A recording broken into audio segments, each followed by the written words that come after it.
School-based studies of 8 to 13-year-olds have found that between 20% to 56% report dieting.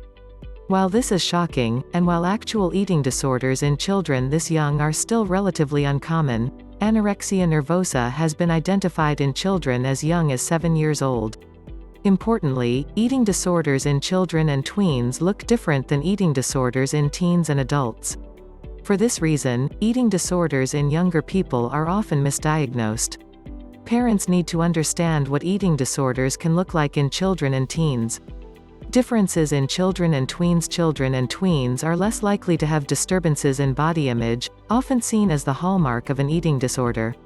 Thus, a parent whose child loses weight and shows less interest in eating, but doesn't express fear of being fat, may be thrown off course. Young patients with eating disorders are more likely to be male than older patients with eating disorders.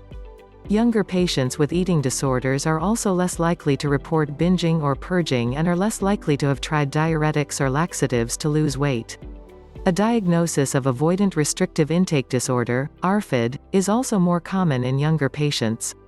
Instead of rapid weight loss, younger patients may fail to make expected gains in weight or height. Children and adolescents who start out in higher weight categories may develop eating disorders and are at risk for delayed diagnosis. Any weight loss in a growing child is not normal and should always be a cause for concern. Exercise, a common symptom of an eating disorder in older teens and adults, may also appear different in children and tweens. Younger people are less likely to engage in goal-directed exercise such as running or going to the gym. Yet, they may exhibit behaviors that look like hyperactivity such as running around, pacing, and refusing to sit when others do, such as while watching television. While older teens may give an explanation of dieting for the reasons they are not eating particular foods, children and tweens are less likely to give a coherent reason for their refusal to eat certain foods. They may just start rejecting certain foods or complain of stomach aches. This can also throw parents off the track. Eating disorders can have dangerous medical consequences.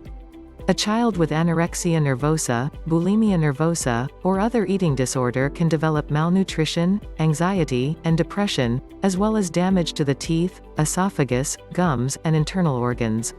Eating disorders can also be fatal. Eating disorder warning signs. To be sure your child isn't developing an eating disorder, be on the lookout for the following signs and symptoms. Weight loss or lack of weight gain in a growing child, even if that child was previously in a larger body. Refusal to eat foods previously enjoyed, often with no explanation as to why.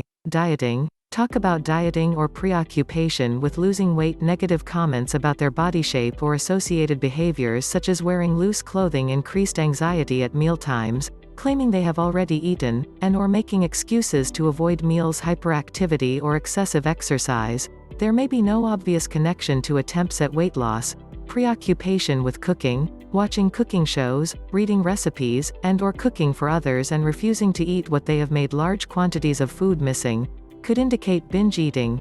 Going to the bathroom and/or showering after meals could indicate purging.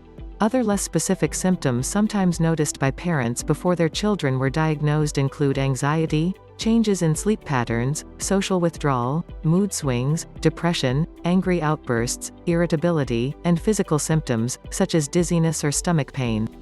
Taking action. If you suspect your child is displaying signs of an eating disorder, you'll have to take action. Discuss your concerns with your child, but be aware that many children and tweens with eating disorders will not admit there is a problem even when there is one. Next, share your concerns with your child's pediatrician. Consider consulting a mental health professional who specializes in eating disorders for advice and support. Be aware that not all pediatricians are adept at spotting an eating disorder in its early stages. Even if they reassure you that everything is okay and you remain concerned, trust your gut and continue to seek guidance and observe your child. If your child is diagnosed with an eating disorder, be aware that there are many different treatment options. Research these options carefully. Early diagnosis and treatment lead to the best chances for long-term recovery.